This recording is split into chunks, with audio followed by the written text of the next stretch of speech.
नमस्कार दोस्तों, आप सभी का स्वागत है। हम यहाँ पर कवर कर रहे हैं सर्कुलेटरी सिस्टम और आज हम देखेंगे टॉपिक नंबर 7 जो है stroke volume and cardiac output. आज के टॉपिक में हम डिस्कस करेंगे कि स्ट्रोक वॉल्यूम और कार्डिक आउटपुट क्या होते हैं, स्ट्रोक वॉल्यूम और कार्डिक आउटपुट को कैसे कैलकुलेट किया जाता है और स्ट्रोक वॉल्यूम और कार्डिक आउटपुट को कौन कौन से फैक्टर्स जो हैं वो अफेक्ट करते हैं। तो चलिए आज का टॉपिक स्टार्ट करते हैं। सबसे पहले हम देखते हैं स्ट्रोक वॉल्यूम। क्या होता है stroke volume? It is the amount of blood pumped by one ventricle of heart in single heart beat. मतलब जब भी हमारा हार्ट एक बार पंप करता है तो हमारे हार्ट के किसी भी एक वेंट्रिकल से कितना ब्लड बाहर आता है, वो जो ब्लड बाहर आ रहा है उसको बोलते हैं स्ट्रोक वॉल्यूम। अब आपको पता है कि हमारे हार्ट में 4 चैम्बर होते हैं, 2 ऊपर वाले एट्रियम राइट और लेफ्ट एट्रियम, 2 नीचे वाले वेंट्रिकल राइट और लेफ्ट वेंट्रिकल। तो हम दोनों में से किसी भी एक का देख सकते हैं। जैसे हम अगर राइट वेंट्रिकल का देखेंगे तो स्ट्रोक वॉल्यूम क्या होगा कि राइट वेंट्रिकल एक बार पंप करने से कितना ब्लड हार्ट से बाहर निकालता है। अगर लेफ्ट का देखना होगा तो लेफ्ट वेंट्रिकल एक बार एक पंप में कितना ब्लड बाहर निकालता है उसको बोलते हैं स्ट्रोक वॉल्यूम। तो क्या डेफिनेशन है?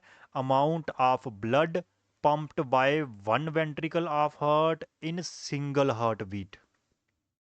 अब स्ट्रोक वॉल्यूम कितना होता है, कितना ब्लड हमारे लेफ्ट या राइट वेंट्रिकल से बाहर निकलता है, उसको कैसे कैलकुलेट करते हैं? उसको कैलकुलेट करते हैं एक फार्मूला से। क्या फार्मूला है? Stroke volume is equal to E D V minus E S B. अब ये ई डी वी और ई एस बी क्या है? ई डी बी होता है end diastolic volume, E S B होता है एंड सिस्टोलिक वॉल्यूम। तो ई डी बी क्या है? Volume of blood in the ventricle before contraction, और ESB है volume of blood left in the ventricle after contraction. Before contraction, after contraction. मतलब जैसे हम इस लेफ्ट वेंट्रिकल की एग्जांपल लेते हैं तो लेफ्ट वेंट्रिकल में कितना ब्लड है कॉन्ट्रैक्शन से पहले और कंट्रैक्शन के बाद कितना ब्लड रह जाता है, उन दोनों को माइनस कर लोगे तो आपका स्ट्रोक वॉल्यूम निकल जाएगा कि कितना ब्लड बाहर गया।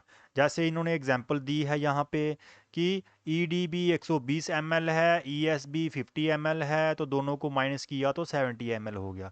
तो क्या बताया इन्होंने कि ई डी बी कंट्रैक्शन से पहले हमारे वेंट्रिकल में 120 मिलीलीटर ब्लड था और कंट्रैक्शन के बाद उसमें 50 मिलीलीटर ब्लड बचा। तो इन दोनों को माइनस करोगे तो आएगा 70, मतलब 70 ml ब्लड बाहर गया है। 120 ml था, 70 बाहर चला गया तो बीच में कितना रह गया? 50 ml। तो इसीलिए हमारे इस फार्मूला से हमारा स्ट्रोक वॉल्यूम निकल जाता है। अब क्या हमारा जो स्ट्रोक वॉल्यूम है वो 70 ml या फिर जितना भी है क्या उतना ही रहता है या चेंज होता रहता है? ये चेंज होता है। बहुत सारे फैक्टर्स हैं जो इस वॉल्यूम को चेंज करते हैं। वो कौन कौन से फैक्टर्स हैं, चलिए समझने की कोशिश करते हैं। सबसे सबसे पहला फैक्टर है प्री लोड, जिसे एंड डायास्टोलिक वॉल्यूम भी बोलते हैं। ये हमने आपको पहले भी बताया। एंड डायास्टोलिक वॉल्यूम क्या होता है कि कॉन्ट्रैक्ट करने से पहले हार्ट में कितना ब्लड था। तो अगर हमारे लेफ्ट वेंट्रिकल में ज़्यादा ब्लड आएगा, अब ज़्यादा ब्लड आएगा तो क्या होगा? जैसे हम एग्जांपल लेते हैं एक बैलून की।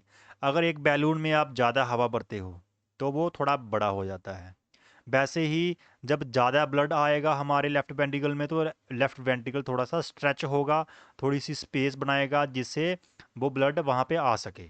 तो जब ये स्ट्रेच होता है तो हमारे जो मसल्स हैं, मसल फाइबर हैं, इसके अंदर मसल फाइबर्स होते हैं हमारे वाल्स के अंदर, वो भी स्ट्रेच होते हैं, वो भी लंबे हो जाते हैं थोड़े से। तो जब हमारे मसल फाइबर लंबे होते हैं तो इसका एक लॉ होता है कि अगर ये फाइबर्स लंबे हों, जितने ज़्यादा लंबे होंगे उतनी ही ताकत से ये वापस कॉन्ट्रैक्ट करेंगे। तो इसका मतलब है कि अगर ज़्यादा ब्लड आएगा तो ज़्यादा स्ट्रेच होगा, ज़्यादा स्ट्रेच होगा तो मसल फाइबर ज़्यादा लंबे होंगे, मसल फाइबर ज़्यादा लंबे होंगे तो वो ज़्यादा ताकत से फोर्स लगाएंगे कॉन्ट्रैक्शन में। जब ज़्यादा ताकत लगेगी तो ज़्यादा ही ब्लड बाहर जाएगा और जो ब्लड बाहर जा रहा है वो स्ट्रोक वॉल्यूम, इसका मतलब स्ट्रोक वॉल्यूम बढ़ जाता है हमारे प्री लोड के बढ़ने से।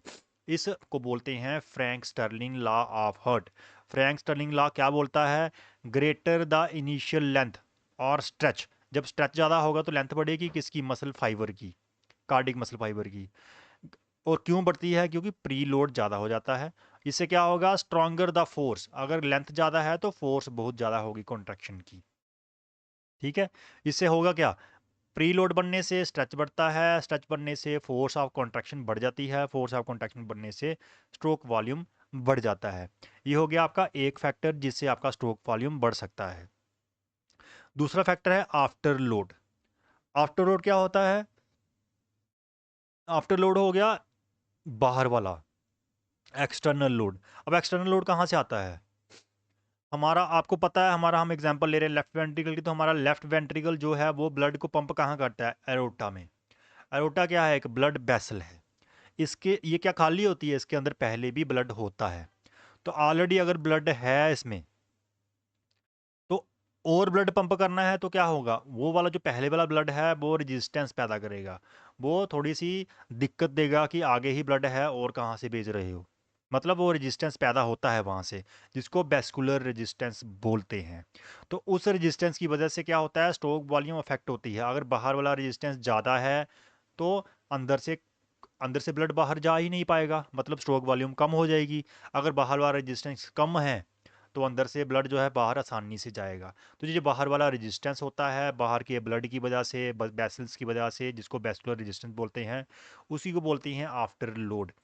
आफ्टर लोड क्या है, refers to the amount of resistance the heart must pump against when ejecting blood. मतलब जितना जो रेजिस्टेंस है बाहर वाला, क्योंकि हार्ट पंप तो करेगा ही करेगा ये, क्योंकि हार्ट पंप नहीं करेगा तो बॉडी काम करना बंद कर देगी। लेकिन बाहर वाला जो रेजिस्टेंस है जिसको ये ओवर कंप करके पंप कर रहा है, वो रेजिस्टेंस उसको आफ्टर लोड बोलते हैं। और अगर आफ्टर लोड ज़्यादा होता है, रेजिस्टेंस ज़्यादा होता है, तो हमारा हार्ट को बहुत ज़्यादा काम करना पड़ता है, इसलिए स्ट्रोक वॉल्यूम कम हो जाता है थोड़ा सा। ये दो हो गए, एक हो गया प्री लोड कि पहले कितना ब्लड है जिससे मसल स्ट्रेच होता है और ज़्यादा कॉन्ट्रैक्ट करता है। दूसरा है आफ्टर लोड की बाहर कितना रेजिस्टेंस है। तीसरा जो फैक्टर है वो है कॉन्ट्रैक्टिबिलिटी।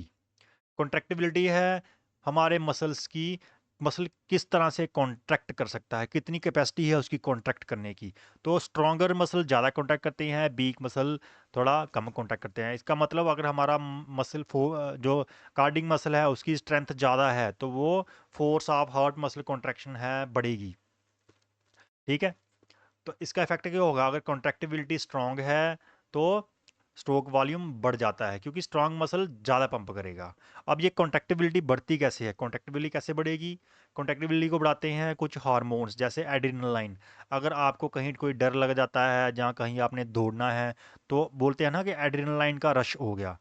एड्रेनालाइन क्या करता है, हमारे हार्ट के मसल की स्ट्रेंथ को बढ़ा देता है कुछ टाइम के लिए, उसकी कॉन्ट्रैक्टिबिलिटी को बढ़ा देता है, जिससे स्ट्रोक वॉल्यूम बढ़ जाता है। वहीं दूसरी तरफ अगर आपका हार्ट जो है वो आपको प्रॉब्लम है, आपका हार्ट किसी को हार्ट डिजीज़ है, जहाँ लैक ऑफ ऑक्सीजन है, ऑक्सीजन कम मिल रही है हार्ट के मसल को, तो वो इतनी फोर्सफुली कॉन्ट्रैक्ट नहीं कर पाएगा, जिससे स्ट्रोक वॉल्यूम जो है वो कम हो जाता है। तो ये तीन फैक्टर हैं जिनकी वजह से हमारा स्ट्रोक वॉल्यूम चेंज हो सकता है। एक है प्री लोड, दूसरा है आफ्टर लोड, तीसरा है कॉन्ट्रैक्टिबिलिटी। इसी इसी के साथ हमने थोड़ा अभी समझ लिया है कि स्ट्रोक वॉल्यूम क्या होता है। अब देखते हैं कार्डिक आउटपुट क्या होती है। स्ट्रोक वॉल्यूम हो गया एक पंप से ब्लड कितना बाहर होता है। आउटपुट का मतलब क्या है कि पूरा आप टोटल क्या काम कर रहे हो, टोटल काम कैसे देखेंगे।